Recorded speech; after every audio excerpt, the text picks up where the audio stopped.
عید بیلس میں 7 دن باقی تھے جب ایک اور حیرت انگیز واقعہ رونما ہوا۔ سردار ارقال کے فوجی مخبروں نے اطلاع دی کہ قریش کے لشکری گزشتہ دنوں فرات کی بستیوں پر قبضہ کر کے بیٹھ گئے تھے۔ وہاں ایرانی سپاہ کا ایک بڑا لشکر پہنچ گیا ہے۔ پہلے یہی سمجھا گیا کہ ایرانیوں نے خوراک اور شراب حاصل کرنے کے لیے بستیوں کو لوٹا ہے، ورنہ وہ 1 سال قبل بابل کی جس عظیم المرتبت اور ناقابل تسخیر فصیل سے سر ٹکرا کر لوٹ گئے تھے، اس کی طرف پیش قدمی کر کے کیا لیں گے۔ لیکن مخبروں کا بیان تھا، نیا لشکر کوئی گشتی دستہ بھی نہیں، کیونکہ ریاست ایلام کا حکمران شاگو بارو، جو ایرانی شہنشاہ کا سسر اور اس کی طرف سے مہم بابل کا سربراہ تھا، خود اس لشکر کی کمان کر رہا ہے۔ یہ اطلاع حیران کن تھی۔ سلطنت غالیہ کے شمالی اور مشرقی علاقے کے شہر نینوا، اشور، شوشان، خفاجہ اور سپار وغیرہ ایرانی سلطنت کا حصہ بن چکے تھے۔ البتہ صوبہ بابل، جسے بابلون کے نام سے یاد کیا گیا، کے اہم شہر اورد، ابو شہرائن، اور یعنی تل مقابر اور لارسا یعنی تل سنکارا، اورک، لاگارش، اما اور نیپر فتح نہ ہو سکے، اور بابل بھی اپنے نیرنگ زمانہ حصار کے باعث ابھی تک محفوظ تھا۔ قریباً 1 سال قبل قریش بابل کا محاصرہ چھوڑ کر 16 میل دور جھیل سمیرامس پر پڑاؤ ڈال کر بیٹھ گیا تھا۔ وہیں کالدیا کے مفتوحہ علاقوں کا خراج اس کی خدمت میں پیش کیا جاتا رہا، اور کلدانی جاسوسوں کے بقول ایرانی لشکر کھیل کود سے دل بہلانے لگے۔ مگر قریش اپنی سپاہ کے ہمراہ ایک ایسا کھیل کھیلنے میں مصروف تھا جو بابل کے غیب دانوں، ساحروں، منجموں، ماں باماں خبر دینے والے ستارہ شناسوں، دانشوروں، فوجی سرداروں اور بزرگ کاہنوں کے علاوہ ان کے دیوتاؤں کے دلوں میں بھی ہول اور جسموں پر لرزہ طاری کر دینے والا تھا، کیونکہ جب ایرانی سپاہ کا ایک حصہ کھیل کود سے دل بہلا رہا ہوتا تو دوسرا حصہ جھیل سمیرامس اور دریائے فرات کے درمیان ایک نہر کی کھدائی میں مصروف رہتا تھا۔ کلدانی لشکر اور بابل کے شہری ایمگور بل اور نعمتی بل کے بلند حصاروں کے اندر خود کو محفوظ سمجھتے تھے، کیونکہ ان مضبوط فصیلوں کی تسخیر انسانوں کے بس کی بات نہ تھی۔ لیکن بابل کے حق میں قضا و قدر کا لکھا پیش آنے والا تھا۔ ایرانی شہنشاہ نے شہر میں اپنے داخلے کی تاریخ مقرر کر دی تھی، اور شاگو بارو فرات کے ساحلوں اور جنگلوں کا جائزہ لینے آیا تھا۔ جو یہ خبر بیلشازار تک پہنچی، پہلے تو وہ دنگ رہ گیا کہ گوبارو کا آنا خالی از علت نہیں ہو سکتا۔ پھر تڑپ کر اٹھا کہ دیوتاؤں نے اس کے لیے شکار بھیجا ہے۔ اسی شام محل سے نکلا اور اپنے خاص رسالے کے آگے آگے ایمگور بل کے شمالی برجوں کی طرف روانہ ہوا۔ سردار ارقال اس کی مستعدی دیکھ کر حیران رہ گیا۔ بیلشازار شب خون کے ارادے سے آیا تھا، لیکن ارقال کا خیال تھا شب خون سے کچھ حاصل نہ ہوگا، اور اس کا بنفس سے نفیس ایک اہم خطرناک مہم پر نکلنا کسی صورت میں مناسب نہ ہو سکتا۔ بیلشازار اپنی رائے کے سامنے دوسروں کی رائے کو حقیر سمجھتا تھا۔ درشت اور پررعب آواز میں بولا، سردار ارقال، ہم تمہاری رائے کو اہمیت دیتے ہیں، پھر بھی تمہاری رائے ہماری رائے سے افضل نہیں ہو سکتی۔ دشمن قدم قدم آگے بڑھ رہا ہے، اور شوشان کا بوڑھا گیدڑ ہمارے کھیتوں میں آ گھسا ہے۔ شوشان ریاست ایلام کا دارالحکومت اور گوبارو کا شہر تھا۔ اگر ہم نے اس پر قابو پا لیا اور گوبارو کا سر اپنے نیزے پر چڑھا لائے تو قریش پر ہماری ہیبت طاری ہو جائے گی، اور بابل کے اندر بھی ہم سب سے بڑی بازی جیت لیں گے۔ شمالی فصیل میں پیتل کا بھاری اور مہیب دروازہ کھول دیا گیا، اور بیلشازار اپنے رسالہ سمیت خندق عبور کر کے رات کے اندھیرے میں دریا کے ساتھ ساتھ آگے بڑھا۔ شمالی برجوں کے محافظ چوکس اور ایمگور بل کی بلندی پر گشت کرنے والے کلدانی پہرے دار بڑے چاق و چوبند ہو گئے کہ شاید شب خون کے دوران شاہ دورہ کو کسی فوری کمک کی ضرورت پیش آ جائے۔ اس لیے ان کی نظریں اندھیرے میں بھی بار بار فرات کے ساحلوں پر پھیلے بیلوں، جنگلوں اور چراگاہوں کی طرف اٹھتی رہیں۔ مگر ہوا یہ کہ رات کے تیسرے پہر بیلشازار ایمگور بل میں لوٹ آیا، مگر اس کے نیزے پر کسی کا سر نہیں تھا۔ سر پر ناکامی اور جھلاہٹ کے آثار ضرور تھے۔ جو ہی شب خون مارنے والا رسالہ، جس کی نفری کچھ کم ہو گئی تھی، فصیل میں داخل ہو چکا، شمالی دروازہ پھر بند کر دیا گیا۔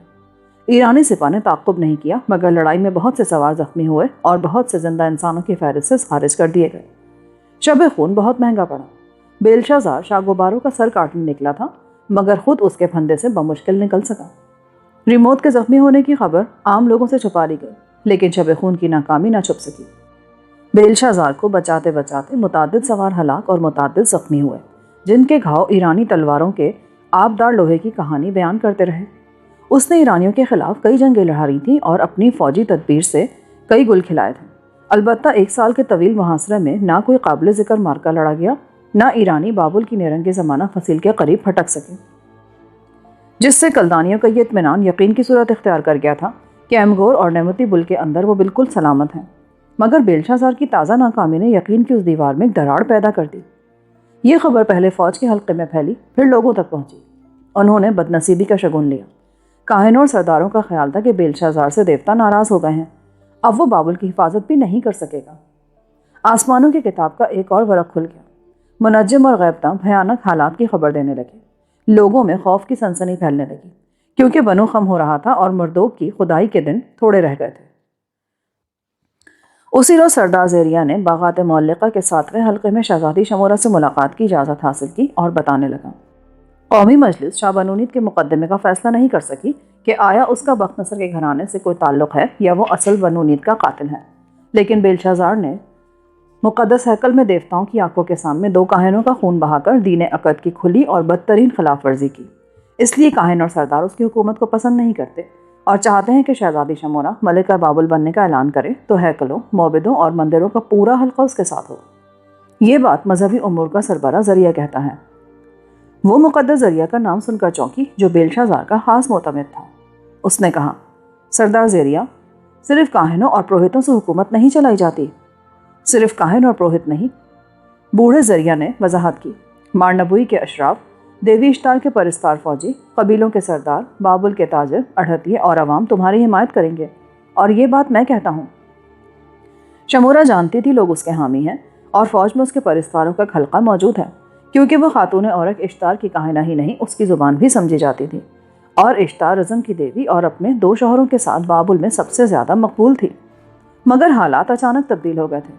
شاہ بنونید عمر بھر جس بیٹے کی سرکشی سے نالا رہا اب اسی سے مل گیا تھا، بلکہ اس کا اعلی کار بن کر بیٹی کو مجبور کر رہا تھا کہ بھائی کی زوجہ بن کر اس کی ذات کو تقویت دے اور اسے ایک بڑا حکمران بنائے۔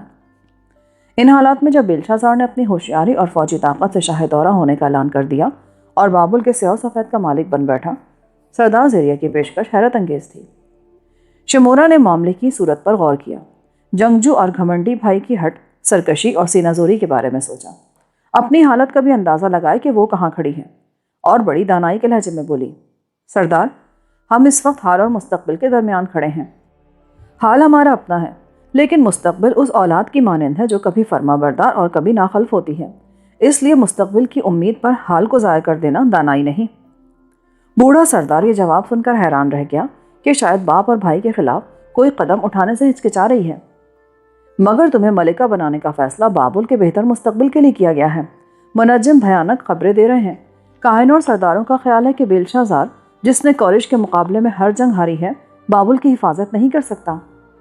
بابل دیوتاؤں کا شہر ہے اور وہی اس کی حفاظت کرتے ہیں، مگر دیوتا آپ سے آپ کچھ نہیں کرتے، وہ کسی کو اپنا وسیلہ بناتے اور غیبی اشاروں سے اس کی رہنمائی کرتے ہیں۔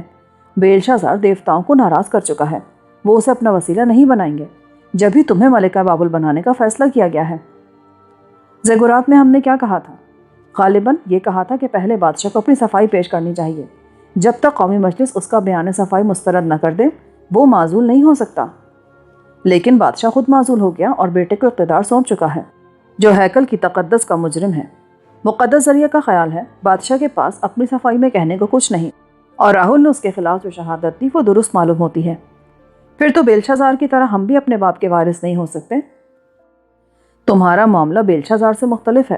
تم اشتار کی کاہنہ ہو، دیوتاؤں کی پیاری ہو، دختر بابل ہو، اسی لیے صرف تم ملکہ بابل بن سکتی ہو۔ سردار زریہ، جو کچھ کہہ رہے ہیں وہ ہم سمجھ رہے ہیں، مگر جو ہم کہہ رہے ہیں وہ تم نہیں سمجھ رہے۔ اگر تمہارے پاس سننے کے کان ہیں تو بات مختصر الفاظ میں یوں ہے کہ ہمارا خاندان بخت نصر سے کوئی تعلق ہے تو بھی، نہیں ہے تو بھی، ہم اپنی سرزمین کے وفادار ہیں، جس کی مٹی ہمارے وجود کا حصہ بن چکی ہے، اور اس وقت جب دشمن بابل کو گھیرے میں لیے بیٹھا، بلکہ کچھ اور قریب آ گیا ہے، ہم کلدانی لشکروں کو، سرداروں کو، کاہنوں کو تقسیم نہیں کرنا چاہتے۔ سردار اس کے جذبہ حب الوطنی سے متاثر ہوا۔ مگر کردانی لشکر، سردار، کاہن صرف تمہاری ذات پر متفق اور متحد ہو سکتے ہیں، بیلشازار پر نہیں، جس کا قسمت نے کسی میدان میں بھی ساتھ نہیں دیا۔ قسمت کس کا ساتھ دیتی ہے کس کا نہیں، یہ بات صرف دیوتاؤں کی مرضی پر منحصر ہے۔ ہمارے نزدیک پہلے پدر محترم کے مقدمے کا فیصلہ ہونا چاہیے تھا، حکومت اختیارات کا بعد میں، کیونکہ یہی انصاف ہے، لیکن ایسا نہیں ہوا۔ نہ ہی پدر محترم نے اپنی صفائی پیش کی، نہ قومی مجلس کوئی فیصلہ صادر کر سکی، اور صورتحال یکلخت بدل گئی۔ پھر بھی فیصلہ ہوگا، اور اس دن ہوگا جب مقدس گوما اپنے اعتکاف سے باہر آئے گا۔ اس سے پہلے کوئی اقدام مناسب نہیں۔ اس نے کہا تھا ہر طرف خون ہی خون ہے، ہو سکتا ہے وہ خون ہمارا ہو، بیلشازار کا ہو، یا پھر تمہارا ہو، کیونکہ تم جو تجویز لے کر آئے ہو وہ ایک دوسرے کے خلاف تلوار اٹھانے والی بات ہے۔ جب تلوار اٹھتی ہے تب خون بہتا ہے، اسی لیے عید بیلس تک جب تک دانائے فرات اپنے حجرہ فرات سے باہر نہیں آ جاتا انتظار کرو۔ اگر اس نے تمہاری تجویز سے اتفاق کیا تو ہم بھی انکار نہیں کریں گے۔ یہ بات زیریہ بھی جانتا تھا کہ بیلشازار کے مقابلے پر شمورہ کو ملکہ بابل بنانے کا نتیجہ خانہ جنگی اور خون ریزی کی شکل میں ظاہر ہوگا۔ شاید وہ اور اس کے حامی سردار مقابلے کے لیے تیار بھی نہ تھے، لیکن اب اس نے محسوس کیا کہ حکمت شناس شمورہ نے ایک ٹیڑھے معاملے کا سیدھا حل نکالا ہے۔ عید بیلس میں 7 ہی دن تو رہ گئے تھے۔ اس نے شہزادی کی رائے سے اتفاق کیا۔ میں زریہ سے کہہ دوں گا کہ تم نے فیصلے کی تاریخ عید بیلس ٹھہرائی ہے اور فیصلہ گوما کی مرضی پر چھوڑ دیا ہے۔ اس کے ساتھ یہ ملاقات ختم ہوئی اور شہزادی شمورہ سردار کو رخصت کر کے نئی سوچوں میں کھو گئی۔ بابل کے حالات بڑی تیزی کے ساتھ بگڑ رہے تھے۔ کاہن اور سردار بیلشازار کے خلاف ہو گئے تھے، مگر یہ بھی جانتی تھی کہ بڑے بڑے فوجی سردار اس کے ساتھ ہیں اور وہ حکومت پر اپنی گرفت مضبوط کرتا چلا جا رہا ہے۔ بے شک اس نے شکستیں کھائی تھیں، پھر بھی ذاتی شجاعت اور جنگجوئی کے باعث فوجی اس سے مروب تھے۔ ہر شکست کے بعد وہ ایک نیا میدان تلاش کرتا، کوئی نیا منصوبہ بناتا، حالات کو یا موسم کی خرابی کو اپنی شکست کا ذمہ دار ٹھہراتا تھا۔ کاہن، سردار، فوجی افسر سب یہی سوچ رہے تھے کہ اس نے ایرانی سپاہ پر شب خون اس لیے مارا کہ شوشان کے حاکم گوباروں کو گرفتار یا قتل کر کے ادھر کورش کو خوفزدہ کر دے، ادھر ان لوگوں کو بھی اپنا گرویدہ بنا لے جو ابھی تک اس سے برگشتہ تھے، تاکہ سب کے دلوں پر اس کی شاہانہ عظمت اور ہیبت طاری ہو جائے۔ لیکن پورے باول میں صرف شمورہ جانتی تھی کہ اس نے شب خون کیوں مارا اور شاہ گوباروں کا سر کس لیے قلم کرنا چاہتا تھا۔ شمورہ ہی نے شاہ گوباروں کا سر اپنی زوجیت کی شرط میں طلب کیا تھا اور شاید یہ سوچا تھا کہ بیلشازار اتنی کڑی شرط پوری نہ کر سکے گا، مگر جب سنا کہ رات وہ شاہ اعلام کا سر کاٹنے نکلا تو وہ دم بخود رہ گئی۔ اگرچہ وہ شرط پوری نہ کر سکا اور ناکام لوٹا تھا، پھر بھی اس واقعے سے خاص جذبے کا اظہار ہوتا تھا کہ وہ شمورہ کو حاصل کرنے کے لیے کس قدر دیوانہ ہو رہا ہے۔ یہ دیوانگی اسے کسی غلط اقدام پر بھی مائل کر سکتی تھی، کیونکہ اب وہ مطلق العنان اور بنو کے تیغ ہر حکم کی تعمیل چاہتا تھا۔ یہ خیال بالکل درست ثابت ہوا۔ جنگجو اور مطلون مزاج بیلشازار اسی رات اچانک ملاقات کے لیے آدم کا۔ اس کی آمد کا علم اس وقت ہوا جب باغات معلقہ کے چھٹے حلقے میں شاہی رتھ کے رکنے کی آواز آئی، کیونکہ رتھ 7ویں حلقے پر نہیں جا سکتا تھا اور مردوں کے جنگ شاہ دوراں کا شور اٹھا۔ وہ اپنے رتبان اور محافظ سواروں کو نیچے ہی چھوڑ آیا اور تنہا 7ویں حلقے میں پہنچا تو اقلیم ہیرا کی عرب کنیز بلقیس بھاگی بھاگی کمرہ خاص میں داخل ہوئی اور شہزادی شمورہ کو بیلشازار کے آنے کی اطلاع دی۔ وہ استقبال کے لیے خود باہر نکلی تو بیلشازار غلام گردش میں پہنچ چکا تھا اور بڑا برفاختہ نظر آ رہا تھا۔ غصے کے ساتھ ساتھ وہ نشے میں بھی تھا۔ وہ سمجھ گئی کہ اس وقت آمد بے مقصد نہیں ہے۔ معاملے کی نزاکت کو بھانپ کر اس نے خوشدلی سے استقبال کیا اور اسے ساتھ لے کر کمرے میں آئی۔ نومی، بلقیس، مترا بڑے مؤدب انداز میں پیچھے پیچھے تھی کہ اگر انہیں کسی خدمت کے لیے طلب کیا جائے تو حاضری میں دیر نہ ہو، مگر بیلشازار نے آتے ہی حکم دیا، اپنی کنیزوں کو رخصت کر دو، ہم خلوت میں گفتگو کریں گے۔ اشارہ پاتے ہی تینوں کنیزیں چپ چاپ کمرے سے نکل گئیں اور وہ بھائی سے مخاطب ہوئی، تمہارے حکم کی تعمیل ہو گئی، اس وقت ہم دونوں تنہا ہیں۔ یکلخت اس نے درشت لہجے میں سوال کیا، سردار زیریہ کیوں آیا تھا؟ شمورہ چونکی کہ اسے زیریہ کے آنے کی خبر بھی مل گئی اور اس سے ملاقات بھی ناگوار گزری۔ زیریہ کا نام ان سرداروں میں سر فہرست تھا جنہوں نے زیگورات میں شاہ بنو نید اور بیلشازار کے خلاف مگر شمورہ کے حق میں باتیں کی تھیں۔ وہ ایک طاقتور قبیلے کا سردار تھا اور فوج میں بھی اثر و رسوخ رکھتا تھا۔ غالباً بیلشازار خطرہ محسوس کر رہا تھا کہ کہیں اس نے شہزادی سے مل کر کوئی سازش تو نہیں کی، اس لیے وہ رفاقتہ بھی ہو رہا تھا۔ وہ بھائی کی ناراضگی کا مطلب سمجھ گئی اور فوراً سنبھل کر بولی، اسے ہم نے طلب کیا تھا۔ بیلشازار کے لیے یہ جواب مزید حیران کن ثابت ہوا۔ کیوں؟ شمورہ بتانے لگی، ہم نے سنا تھا بازار میں بیٹھنے والے نجومی، جوتشی اور فال نکالنے والے خوف انگیز پیشن گوئیاں کر رہے ہیں جن سے لوگوں میں مایوسی پھیلنے لگی ہے اور ایرانیوں کی دہشت بڑھ گئی ہے۔ ہم نے سردار کو اس لیے بلایا تھا کہ وہ نجومیوں اور فالگیروں کو پیشن گوئیاں کرنے سے روک دے تاکہ لوگوں میں ہراس اور انتشار نہ پھیلے۔ شہزادی شمورہ کی بات نے جو سردار زیریہ اور اس کے درمیان ہوئی ہی نہیں تھی بیلشازار کو الجھن میں ڈال دیا۔ اگر تم نے ہمیں اطلاع دی ہوتی تو ہم ان بدتنیت منجموں، فالگیروں اور پاسا پھینکنے والوں کو خوف انگیز پیشن گوئیاں کرنے سے روک دیتے، بلکہ ان کے پاسوں حساب کی تختیوں اور فلکیاتی نقشوں کے ساتھ انہیں بھی فرات میں غرق کر دیتے۔ یہی تم میں کمزوری ہے کہ ہر بات سختی سے منوانا چاہتے ہو۔ بھائی بیلشازار، کچھ معاملے نرمی اور تدبیر سے حل کیے جاتے ہیں۔ بیلشازار کو اس کی سرزنش کا یہ انداز اچھا لگا۔ تم ہماری رہنمائی کرو گی تو ہم نرمی اختیار کرنا بھی سیکھ لیں گے۔ اس کے ساتھ ہی وہ 1-2 قدم آگے بڑھا۔ شمورہ پیچھے ہٹ گئی اور گفتگو کا موضوع بھی بدل دیا۔ ہم نے سنا ہے رات تم نے فرات کی بستیوں پر شب خون مارا تھا۔ غالباً اسے یاد دلانا چاہتی تھی کہ وہ اس کی ایک شرط پوری کرنے کا پابند ہے۔ بیلشا زار افسردہ لہجے میں بولا، بے شک رات جب ہم نے تمہاری خاطر اپنی جان خطرے میں ڈالی اور شاہ غباروں کا سر قلم کرنے نکلے لیکن تمہاری شرط پوری نہ کر پائے۔ وہ زیر لب مسکرائی کہ اب اس کی شرط کبھی پوری نہ کر سکے گا، مگر اسی لمحے بیلشا زار نے آگے بڑھ کر اس کی کلائی تھام لی۔ اب ہم تمہاری شرط پوری کرنا ضروری نہیں سمجھتے کیونکہ ہم تمہارے تنہا امیدوار ہیں۔ کیا تم نے مہرتاب کو ہلاک کر دیا؟ شمورہ چلائی، ساتھ ہی اپنی کلائی چھڑانے کی کوشش کی مگر چھڑا نہ سکی۔ ہلاکت اس کا مقدر بن چکی ہے۔ ریموت کے صاحب بہت جلد اسے گرفتار کر لیں گے اور عنقریب تم اسے سولی پر لٹکا دیکھو گی۔ یہ الفاظ پگھلے ہوئے سیسے کی طرح شمورہ کے دل میں اتر گئے۔ بیلشا زار نے اس کے جسم میں لرزش محسوس کی اور اپنا فقرہ پورا کر دیا۔ سولی پر اس لیے لٹکے گا کہ وہ ایک مجرم ہے، صرف تمہاری نظروں میں نہیں، قانون کی نظروں میں، اور اب ملک کا قانون تم ہو۔ بیلشا زار نے اسے گھور کر دیکھا۔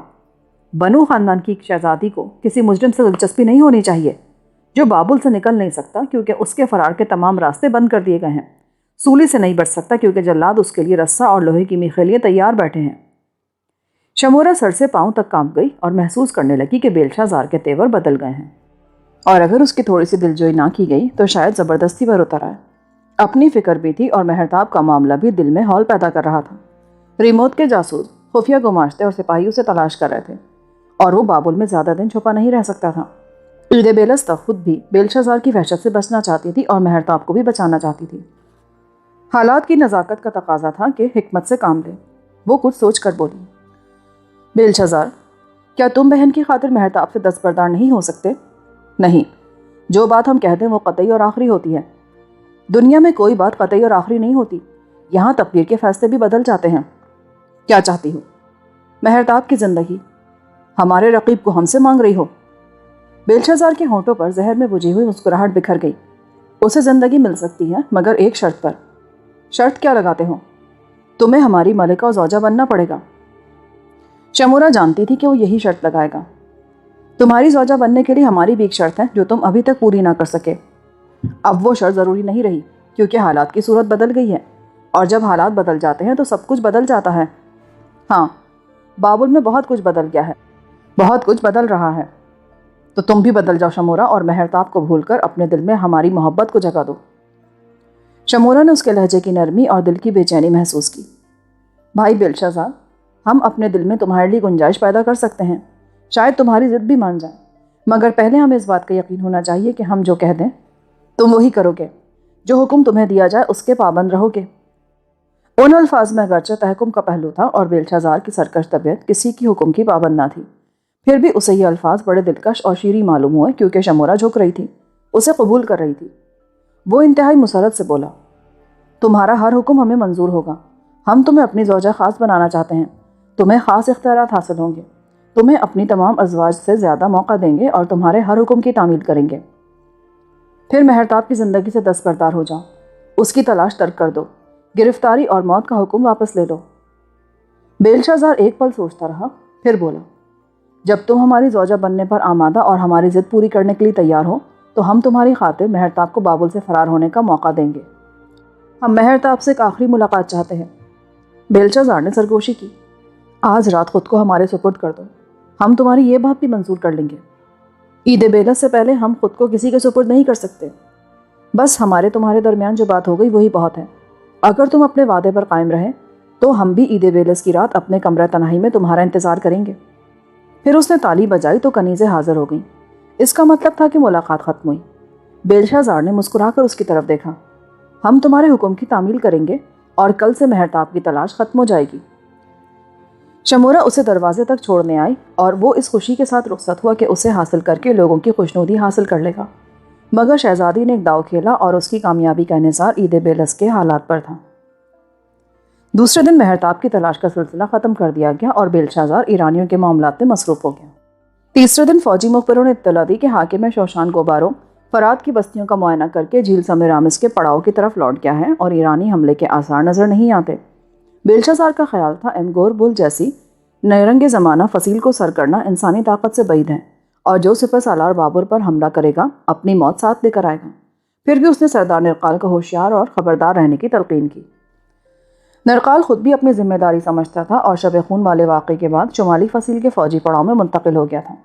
اس کے شب و روز وہیں گزرتے تھے۔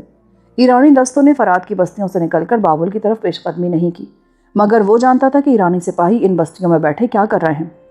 مخبروں کی اطلاع کے مطابق وہ اپنا زیادہ تر وقت سیر و تفریح میں گزارتے، مگر ان کے گشتی دستے بستیوں کے ارد گرد ایک ایک میل تک چکر لگاتے اور بڑے چوکس رہتے تھے، حتیٰ کہ کوئی بیرونی آدمی ان بستیوں میں داخل نہیں ہو سکتا تھا۔ سردار نرقال نے اندازہ لگایا کہ ایرانی فوجیں جھیل سمیرامس میں پڑاؤ ڈالے اکتا چکی ہیں اور ماحول کی تبدیلی چاہتی ہیں۔ شاہ گوبارو یہ دیکھنے آیا ہوگا کہ پورے ایرانی لشکر کو فرات کے ساحلوں پر منتقل کیا جا سکتا ہے یا نہیں، مگر وہ جس طرح خاموشی سے آیا اسی طرح خاموشی سے لوٹ گیا تھا۔ یہ عید بیلہ سے صرف ایک رات پہلے کا واقعہ ہے۔ نرقال شمالی فصیل کے ایک آراستہ کمرے میں، جہاں ضرورت کی ہر شے موجود تھی، سونے کی تیاری کر رہا تھا کہ اس کا خدمتگار غلام اندر آیا۔ نرقال نے سوچا شاید وہ کمرے کی شمع گل کرنے آیا ہے، مگر غلام کے پیچھے پیچھے جو آدمی ملا کے روپ میں داخل ہوا، اسے دیکھ کر نرقال مارے حیرت کے اچھل کے کھڑا ہو گیا۔ مہرتاب تم؟ ملا کے روپ میں وہ یگانہ آدمی مہرتاب ہی تھا۔ غلام شاید اس کی حاضری کے لیے اجازت لینے آیا تھا، لیکن پیچھے پیچھے اس کے وہ خود دبے پاؤں کمرے میں پہنچ گیا تھا۔ نرقال کو حیرت زدہ دیکھ کر بولا، سردار، میں بلا اجازت تمہاری خلوت میں چلا آیا۔ اگر یہ گستاخی ہے تو معافی چاہتا ہوں، کیونکہ میری ضرورت انتظار نہیں کر سکتی، اور یہ لباس جسے تم حیرت کی نظروں سے دیکھ رہے ہو میرے وجود کی عریانی کو نہیں چھپا سکتا۔ نرقال نے غلام کو باہر جانے کا اشارہ کیا اور آگے بڑھ کر مہرتاب کو کندھوں سے تھام لیا۔ میں بھی یہ جاننے کے لیے بے چین ہوں کہ تم اتنے دن کہاں رہے۔ پارکا تمہارے لیے سخت بے چین ہے۔ ابھی کل ہی میرا ردبان اس کا پیغام لے کر آیا تھا کہ اگر کہیں مل جاؤ تو میں تمہیں اپنی حفاظت میں اس کے پاس پہنچا دوں، جس سے میں نے اندازہ لگایا کہ تم خطرے میں ہو۔ بابل کا شہر اپنی وسعت کے باوجود میرے لیے تنگ ہو چکا ہے۔ تم نے ٹھیک کہا تھا کہ شہزادی شمورہ کو جیت کر میں نے بیلشازار کو اپنا دشمن بنا لیا ہے، اور بیلشازار جس کا دشمن بن جائے اسے بابل میں کہیں پناہ نہیں مل سکتی۔ ان الفاظ کے بعد مہرتاب کو مزید کچھ کہنے اور نرقال کو مزید کچھ سننے کی ضرورت نہ تھی۔ وہ اس کی آمد کا مقصد سمجھ گیا تھا۔ خود کہہ چکا تھا کہ اگر مہرتاب کبھی خطرہ محسوس کرے تو اس کے پاس آ جائے، اور وہ آ گیا تھا۔ نرقال اس کا کندھا تھپتھپا کر پیچھے ہٹا۔ یہ تم نے بہت اچھا کیا کہ مجھے مارنابوئی میں تلاش کرنے کے بجائے یہاں آ گئے۔ نعمتی اور ایمگور بل کی شمالی پٹی میں نہ تو کوئی غیر فوجی داخل ہو سکتا ہے، نہ ریموت کے جاسوس اور نہ خفیہ گماشتے قدم رکھ سکتے ہیں۔ پھر ناگہاں سے کوئی خیال آیا اور وہ حیران سا بولا، مہرتاب، شمالی پٹی پر تو دیوتاؤں کا داخلہ بھی ممنوع ہے، پھر تم کس طرح شمالی برجوں تک پہنچ گئے؟ میں دیوتا نہیں، آدمی ہوں۔ کسی ہیکل یا معبد کے گوشے میں کھڑے رہنے کے بجائے چل پھر سکتا ہوں، کہیں آنے جانے کی تدبیر سوچ سکتا ہوں۔ خشکی کے راستے بند تھے اور میں تمہاری سفارش کے بغیر اس پٹی میں داخل نہیں ہو سکتا تھا، لیکن فرات کا دریائے راستہ ملاحوں کے سردار سیسرا کے لیے کھلا ہے۔ مجھے معلوم ہو کہ وہ فوجی افسروں کی خاطر لبنان کی عمدہ شرابیں لے کر شمالی برجوں کی طرف جا رہا ہے تاکہ وہ بھی عید بیلت کے جشن منا سکیں۔ تو میں سیسرا سے ملا۔ بڑی کشتی کو بہاؤ کے خلاف کھینے کے لیے اسے صرف 4 کھوئے اپنے ساتھ لے جانے کی اجازت تھی۔ جب میں نے اس کے سامنے تمہارا نام لیا اور بتایا کہ تم میرے دوست ہو تو اس نے میرے حال پر مہربانی کی، چوتھے کی جگہ مجھے کشتی میں سوار کرایا اور یہاں پہنچا دیا۔ نرقال نے اس کی تدبیر بڑی دلچسپی سے سنی۔ سیسرا کو شرابیں لانے کا حکم اس لیے دیا گیا تھا کہ فوجی افسر اور جوان عید بیلس کا تہوار منانے اور مقدس بیل کی جفتی دیکھنے شہر تو نہیں جا سکیں گے۔ ان کے جشن کا یہی انتظام کر دیا گیا۔ میں سیسرا کا شکریہ ادا کروں گا کہ اس نے شرابوں کے ساتھ تمہیں بھی یہاں پہنچا دیا۔ مگر جب ہماری کشتی حفاظتی چوکی کے افسر کو پروانہ راہداری دکھا کر نعمتی پل کے دریائی درے میں داخل ہونے والی تھی تو ایک ناخوشگوار واقعہ پیش آ گیا۔ ہوا یہ تھا کہ چوکی پر ایک خفیہ گماشتے نے مجھے ملا کے روپ میں پہچان لیا اور سیسرا پر انگلی اٹھائی کہ وہ ایک ایسے آدمی کو چھپائے پھرتا ہے جس کی شاہ دورہ کو تلاش ہے۔ اس پر سردار سیسرا نے غصے میں آ کر گماشتے کی گردن پر اس زور سے چپو چلا کہ گردن کا منکا ٹوٹ گیا اور اس کی لاش دریا میں بہنے لگی۔ یہی بات سیسرا کے لیے پریشانی اور مصیبت کا باعث بن گئی، کیونکہ خفیہ گماشتے کا ایک ساتھی ریموت کو اس واقعے کی اطلاع دینے کے لیے اسی وقت شہر کی طرف بھاگ گیا تھا۔ چوکی کا افسر سیسرا کا دوست ہے۔ اس نے کہا صرف سردار نرقال اسے ریموت کی گرفتاری سے بچا سکتا ہے۔ اب میری طرح سیسرا بھی تمہاری پناہ کا طلبگار ہے۔ فی الحال وہ اپنی بستیا گھاٹ کی طرف واپس نہیں جانا چاہتا۔ کہاں ہے سیسرا؟ وہ کشتی فوجی افسر کے حوالے کر کے تاکہ شرابوں کے مٹکے اتروا لیے جائیں میرے ساتھ ہی چلا آیا اور اس وقت اپنے 3 کھویوں کے ہمراہ باہر کھڑا ہے۔ سردار نے معاملے پر غور کیا اور بولا، سیسرا سے قتل کا جرم ضرور سرزد ہوا ہے، مگر اس نے قتل تمہاری حفاظت کے لیے کیا۔ اگر چوکی کا افسر سیسرا کا دوست ہے تو وہ اور اس کا کوئی آدمی اس واقعے کی شہادت نہیں دے گا۔ گماشتے کی لاش فرات کے مگرمچھ آج رات ہی ہڑپ کر جائیں گے۔ کل رخصت کا دن ہے اور سب لوگ عید بیلس کے جشن میں مصروف ہوں گے۔ گماشتے کا ساتھی پرسوں سے پہلے ریموٹ نہیں پہنچ سکتا۔ خیر، تمہارے علاوہ سیسرا اور اس کے ملاحوں کو بھی اس فوجی علاقے میں کوئی خطرہ نہیں۔ یہاں میرا حکم چلتا ہے۔ پرسوں دیکھوں گا کہ ریموٹ کیا کرتا ہے اور مجھے کیا کرنا ہوگا۔ اب مہرتاب نے ایک نیا پہلو پیش کیا۔ سردار نرقال، بے شک تم میرے دوست ہو، لیکن میں نہیں چاہتا کہ تم پر میری وجہ سے کوئی الزام آئے۔ ہمیں کسی محفوظ جگہ چھپا دو جہاں تمہارے فوجی بھی ہمارا سایہ نہ دیکھ سکیں۔ نرقال پھر سوچ میں پڑ گیا۔ فرات کے برج ہی تمہارے لیے محفوظ ترین مسکن ہو سکتے ہیں، جہاں صرف پل کے آہنی جنگلوں کلوں کی نگرانی کرنے والے کاریگر اور مزدور بسیرا لیتے ہیں۔ کیا تم ان کے ساتھ رہ لو گے؟ سردار نرقال بھوکے کو خوان نعمت اور اندھے کو آنکھیں دے رہا تھا۔ فرات کے شمالی برجی مہرتاب کے خوابوں کی تعبیر تھے، اسی لیے سیسرا کو ساتھ لے کر آیا تھا۔ فرات کے برجوں کا ذکر سن کر اس کے سارے بدن میں سنسنی سے دوڑتی چلی گئی۔ اگر برج محفوظ ترین مسکن ہے تو میں اور سیسرا اور اس کے ساتھی وہیں چھپے رہیں گے، تو پھر آؤ میرے ساتھ۔ نرقال کمرے سے نکلا تو سیسرا اپنے تینوں ملاحوں کے ساتھ باہر کھڑا تھا، اور تینوں ملا دراصل وہ بہادر تھے جنہوں نے چاہے بابل کے حصار میں بنو سنان کے غلاموں کو کاٹ کے رکھ دیا تھا۔ انہوں نے سپہ سالار کو جھک کر سلام کیا۔ نرقال نے سیسرا کی طرف دیکھا۔ تم نے آج میرے دوست کی حفاظت کے لیے خطرہ مول لیا ہے، اب تمہاری حفاظت مجھ پر فرض ہو گئی ہے۔ پھر وہ ان سب کے آگے مشرقی ساحل کے برج کی طرف چلنے لگا جو ایمگور بل کی ہیبت ناک بلندی کا حفاظتی حلقہ معلوم ہوتا تھا۔ برج کے اندر ایک زینہ دوسرے اور تیسرے درجے تک جاتا تھا، جس کے دروازے پر ایک نیزہ بردار محافظ پہرا دے رہا تھا۔ نرقال نے حکم دیا، برج کا نگران کاریگر اگر سو گیا ہے تو اسے جگا دو، جاگتا ہے تو نیچے لے آؤ۔ محافظ زینے پر لپکتا چلا گیا اور واپس آیا تو نگران کاریگر بدحواسی کی حالت میں اس کے پیچھے پیچھے تھا۔ وہ سپہ سالار کے بلاوے پر جاگا اور اس خیال سے سہما جا رہا تھا کہ شاید کوئی غلطی ہو گئی ہے جس کی پاداش میں اسے بستر سے اٹھایا گیا ہے۔ سردار نرقال نے مہرتاب اور سیسرا کی طرف اشارہ کیا۔ یہ میرے خاص آدمی ہیں اور چند روز برج میں قیام کریں گے۔ ان کی حفاظت اور خدمت تمہارے سپرد ہے۔ اپنے آدمیوں کو سمجھا دینا کہ کسی سے اس بات کا ذکر نہ کریں۔ نگران کورنش بجا لایا اور سردار نرقال نے مہرتاب سے رخصتی کا مصافحہ کیا۔ تمہیں جس شے کی بھی ضرورت ہو نگران سے طلب کر سکتے ہو۔ پھر وہ اپنے کمرے کی طرف لوٹ گیا اور برج کا نگران کاریگر مہرتاب، سیسرا اور تینوں ساتھیوں کے آگے آگے برج کی نیم تاریک سیڑھیوں پر ہو لیا، کیونکہ صرف دروازے کی ڈیوڑی میں ایک مشل روشن تھی اور زینے کا دوسرا حلقہ اندھیرے میں ڈوبا تھا۔ یہ مہرتاب کی کوشش اور تدبیر تھی کہ فرات کے شمالی برجوں تک پہنچ گیا، یا پھر تقدیر تھی جو اسے یہاں تک کھینچ لائی۔ پراتو کے برج کورش کے فوجی نقشے میں سب سے زیادہ اہمیت رکھتے تھے۔ انہی برجوں پر تذکیر بابل کا انحصار تھا، کیونکہ پیشن گوئی کی گئی تھی کہ اس کے لیے بابل کے دروازے کھولے اور لوہے کے بینڈے کاٹے جائیں گے۔ اور اب تقدیر مہرتاب کا ہاتھ پکڑے، جو ایرانی لشکروں کے آگے آگے اڑنے والا پرندہ اور کورش کے لیے بابل کا دروازہ کھولنے آیا تھا، فرات کے ایک شمالی برج میں داخل ہو رہا تھا۔ بابل کے دن جو آسمان پر شمار ہوئے اور لوہے تقدیر پر لکھ دیے گئے تھے، ایک ایک کر کے گزر گئے اور وہ یوم موعود آن پہنچا جو زمین پر مردوب کی خدائی کا آخری دن تھا۔ اس دن سورج ایمگور بل کی بلندی سے طلوع ہوا تو ہیکلوں، معبدوں، مندروں میں پیتل کی گھنٹیاں بجنے لگیں، نرسنگے پھونکے گئے اور ان کے شور سے فرات کے ساحلوں پر دو حصوں میں بٹا ہوا عظیم شہر گونج اٹھا۔ یہ کلدانیوں کے سالانہ تہوار عید بیلس کا اعلان تھا، جسے ہیروڈوٹس اور بعض دوسرے بت پرست تاریخ نویسوں نے بھی اصنام پرستی کے حوالے سے مقدس بدکاری کا جشن قرار دیا ہے۔ یہ جشن تشرین کے مہینے میں منعقد ہوتا اور بیل کی جفتی کا تہوار تھا۔ عقدی مسلمات کے مطابق بیل ہی تمام طاقتوں کا سرچشمہ تھا، کیونکہ روز اول بل دیوتا نے اسی شکل میں ظہور لیا تھا۔ دنیا کی اسلامی تہذیبوں میں اکثر میلے منعقد ہوتے اور تہوار منائے جاتے ہیں۔ بابل قرۂ ارض پر سب سے بڑا اسلامی شہر تھا۔ وہاں میلوں اور تہواروں کی بھی کثرت تھی۔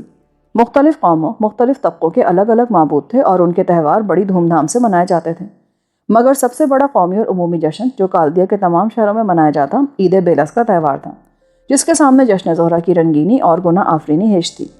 بابل کی طرح دوسرے شہروں میں بھی کھلی تماشا گاہوں میں گائے بیل کی جفتی کرائی جاتی اور تمام مرد عورتیں مذہبی فریضے کے طور پر اس کا نظارہ کرتے تھے۔ دین عقد کے بزرگ اس شرمناک تماشے کو افزائش نسل کا فطری عمل اور ترقی حیات کا مثالی نمونہ قرار دیتے تھے۔ دیومالائی تہذیب میں جشن بیلس دراصل زمین و آسمان کی قوتوں کی اختلاط کا دن تھا، کیونکہ بیل جو اسلامی روایات کے مطابق برق آسمانی کے نطفہ سے پیدا ہوا، آسمان کی بالا قوت کا مظہر تھا، اور گائے یا بیلت زمین کی قوت نمو کی نمائندگی کرتی تھی۔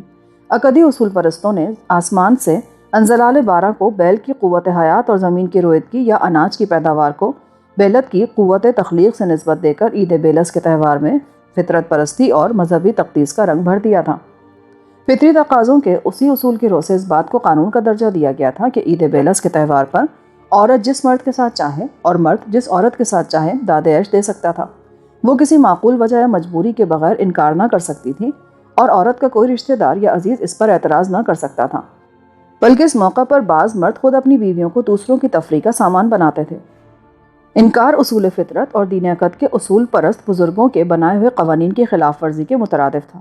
یہی وجہ تھی عورتیں اور مرد عید بیلس کو فطری تقاضوں کے بموجب منانے کی پیشگی تیاریاں کرتے۔ عورتیں نئے ملبوسات و زیور پہن کر اور بن سنور کر نکلتی تھیں۔ مرد عیش و نشاط کے لمحوں کو زیادہ راحت بخش اور سرور انگیز بنانے کی خاطر شراب کے نشے میں مخمور ہو جاتے اور اس تہوار پر بدمستی، بے حیائی یا پھر مذہب کے نام پر مقدس بدکاری کے ایسے شرمناک مظاہرے ہوتے جن کی مثال روئے زمین پر کہیں نہیں ملتی۔